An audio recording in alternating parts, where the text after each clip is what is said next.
السلام عليكم ورحمة الله وبركاته. ازيك عامل ايه؟ ايه الاخبار؟ ايه اخبارك في الفاينل وزنة الفاينل وايام الفاينل الحزينة، وازاي بتلم نفسك في الوقت ده وانا عارف ان الدنيا جايه عليك وما نمتش زي حالاتي، يعني تحت عيني سواد اهو، وحالتك صعبة وقعدت تقول انا مش هجيب حاجة ومش يا ريت ما ذاكرت من اول السنة، فاهم؟ او يا ريتني ما دخلت الكلية من اساسه، يعني فاهم؟ انا عارف الكلمتين دول اللي ايه كل ما بنقولهم ايام الفاينل. بس انت واخد بالك من حاجة؟ السماعة جديدة، تمام؟ يا رب يكون الصوت افضل من السماعة التانية لغايه ما ربنا يكرمنا كده ونجيب مايك كما استوديو وننطف الدنيا.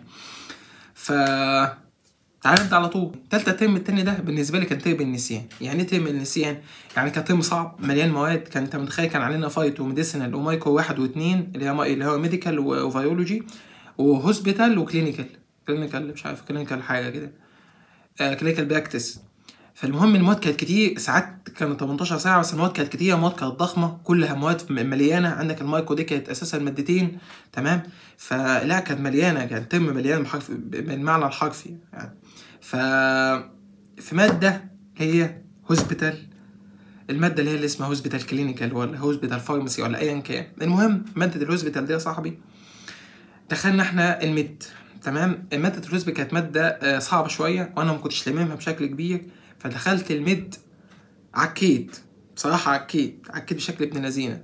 ودرجات الميد انا هظهرك دلوقتي هتلاقي 8 و7 ونص و7 و10، فانت جاي ما عدتش ال 10 في الامتحان ده. يعني عارفين الترم ده انا ما عدتش ال 10. احنا لو كل اللي جبت كام؟ جبت 8 7 10. في واحد محنك هيطلع يقول طب يا عم درجات حلوه بتاعتي انا اجيبها. لا اصلا لو انت جبت 5 في العمل في الميد وبعد كده العملي ما ظبطش انت هتشيل، تمام؟ زي ما قلت لك فيديو قبل كده، لو انت ما ذاكرتش هتسقط والله هتشيل، او لو انت حلتش هتشيل فعلا، فاهم؟ فذاكر، سيبك من الميمز الفيسبوك، ارجوك سيبك من الميمز الفيسبوك والله ما هتنفعك، فاهم؟ يعني انت لو بصيت السنه الاولى هتلاقي معظمهم شال بسبب الحوارات دي. المهم في ميد ترم طلعت درجات الميد ترم ايه؟ احنا كان الميد ترم عندنا تاني اسبوع في رمضان، وخلصنا قبل العشرة الاواخر بيومين 3. انا خلصت الميد ترم من هنا ودخلت بقى ايه في اجازه يعني موسعه خالص، لان ساعتها انا فاكر كان اجازه العيد، وكان اجازه العيد بعديها اجازات تاني. يعني قعدت بتاع مثلا حرفيا 20 يوم انا ما رحتش الكليه، انا مش عارف الكليه بتتكلم عن ايه، وساعتها ال 20 ما فتحش فيهم كتاب. قعدت بقى ايه اعمل حاجات مختلفه، مش مهم.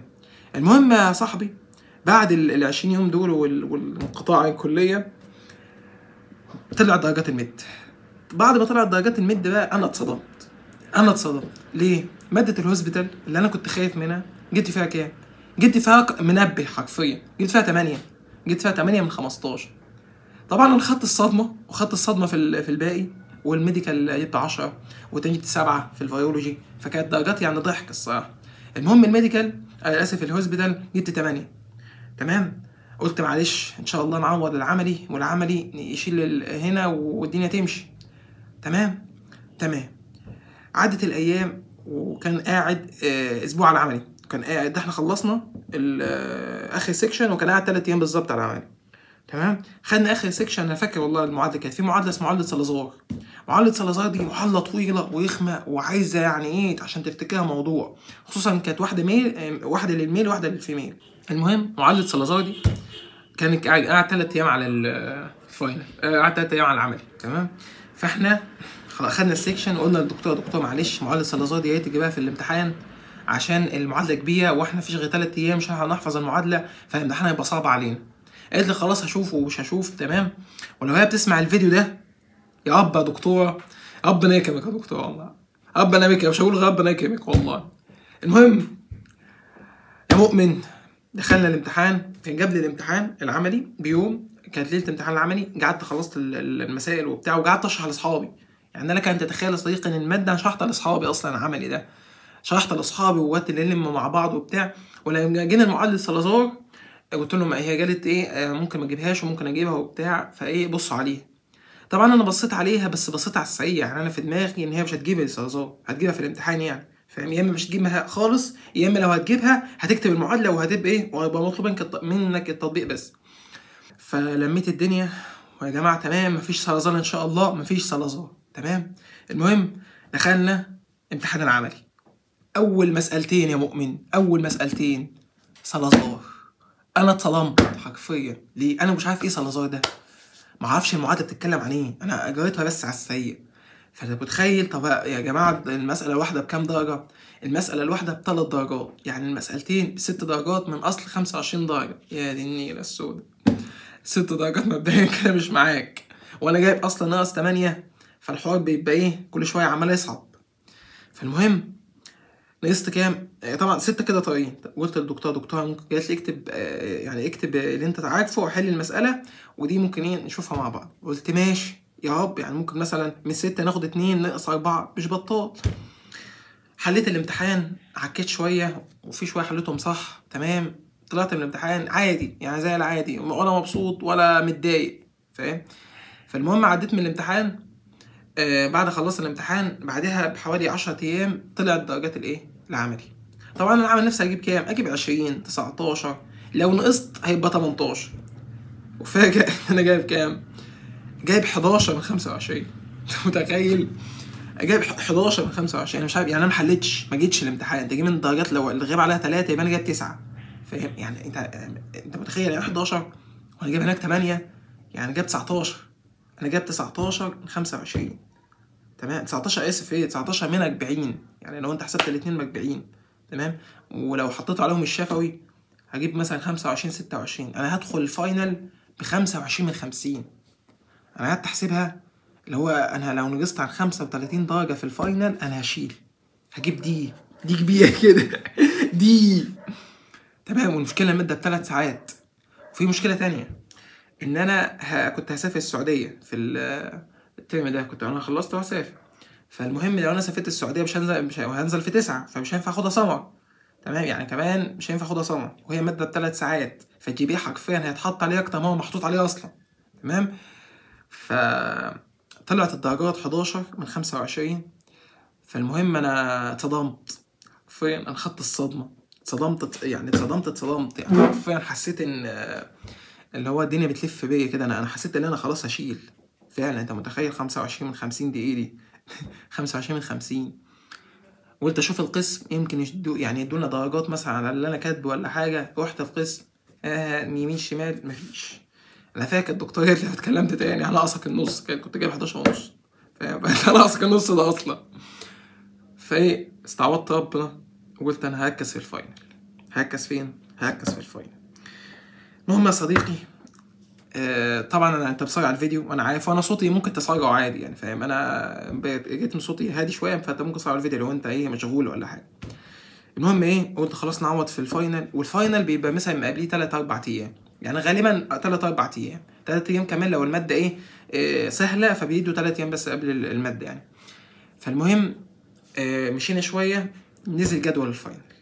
ولكن انت تتخيل يا مؤمن ان الماده دي قبليها يومين بالظبط تمام. لان كمان اليوم الماده كانت قبليها كانت هنأخر، فتقريبا اليوم ضاع، فقدامها يومين حرفيا، اللي هي سبت 3 كنا هنمتحن كده على طول، سبت 3.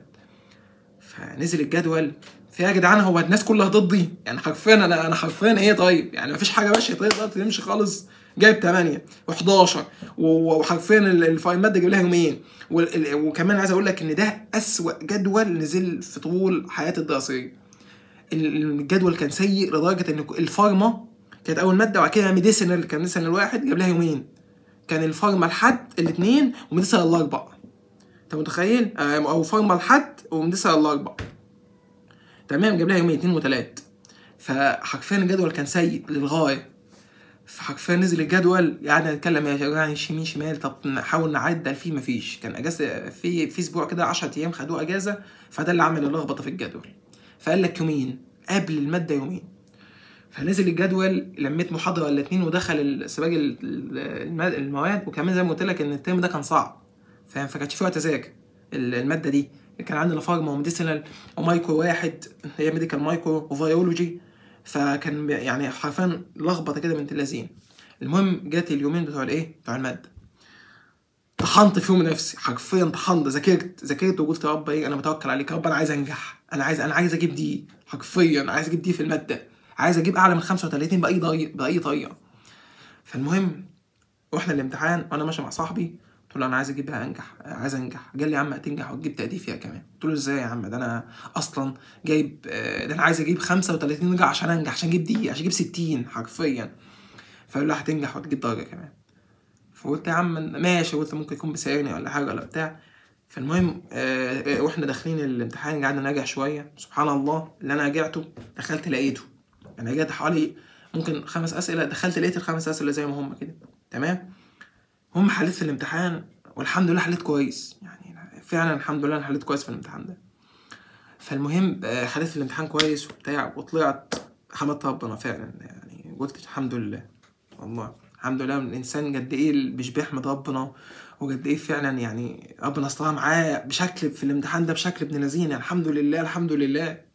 طلعت كنت عايز من الشفوي يا ريت اخد 10 عشان اضمن يعني. فالمهم رحت الشفوي دخلت عند الدكتوره تمام، جاوبت حرفيا، وكان احسن شفوي دخلته في حياتي كان الشفوي بتاع الماده دي. دخلت خدت ال10، انا عارف خدت ال10 ما نقصتش خالص الحمد لله. فالمعادله بدات تتغير والحمد لله انا تفائلت شويه قلت اجيب دي تمام. المهم عدت الايام وخلصنا الامتحانات، وطبعا بعد 10 ايام خلصنا الامتحانات ظهرت النتيجه. انا قلت ان شاء الله اجيب دي. اول ما نزلت درجات المواد، اول ما نزلت درجات المواد دخلت على الماده دي. يعني انا حرفيا ما شفتش اي تقدير، ما شفتش جي بي اي كام ولا بتاع ولا الكلام ده. دخلت الماده جيت فيها كام، لقيت نفسي جايب فيها سي. انت متخيل؟ جيت فيها سي، يعني حرفيا سي ده يعني انا جايب حوالي مثلا اعلى من 65. فقلت الحمد لله والله، يعني في ايام انت كريم يا رب والله فعلا. ربنا كريم كريم بشكل ومعطاء، يعني هو ربنا هو العطاء من عند ربنا سبحانه وتعالى. فرحت مع ان التقدير كله كان زباله بس الحمد لله جبت فيها سي. جبت فيها سي فعلا. والماده اللي مذاكرها جبت فيها سي ماينس، كانت فيولوجي تقريبا، جبت فيها سي ماينس، جبت 4 سي في الترم ده، نقصت يعني. الحمد لله الحمد لله. فعايز اقول لك ان دي كانت تجربه شخصيه ليا يعني، فممكن تستفيد منها ان شاء الله، وتعرف ان هي مش بيك زي ما بقولها دايما، هي بيك يا ربنا سبحانه وتعالى وكده. فممكن تنتفع تمام. ولو انت في نفس موقفي، يعني بقول لك كده، لو انت في نفس موقفي اعرف ان ربنا سبحانه وتعالى كريم، وانت دوس في نفسك وذاكر. والمواد بتاع اللي هي المواد اليومين اللي قبل الماده لو ذاكرت فيهم بشكل كويس قوي ان شاء الله، ودخلت وتوكلت على الله ان شاء الله هتنجح باذن الله. فبس كده عديت في الماده الحمد لله. مش بقول لك قصه دراماتيكال فعلا والله. كانت الماده دي من اغرب المواد اللي انا شفتها والله. الحمد لله عدينا منها يعني. فبس كده ان شاء الله انت كمان تعدي ان شاء الله، والشهر ده يعدي ما تخافش. فما تخافش، ده هيعدي ان شاء الله، واللي زي ما اللي قبله عدى، واللي قبله عدى، واللي اصعب منه عدى تمام. بس انت اصدق السعي وتوكل على الله ان شاء الله هتستر باذن الله. بس اعمل لايك وفولو. سلام.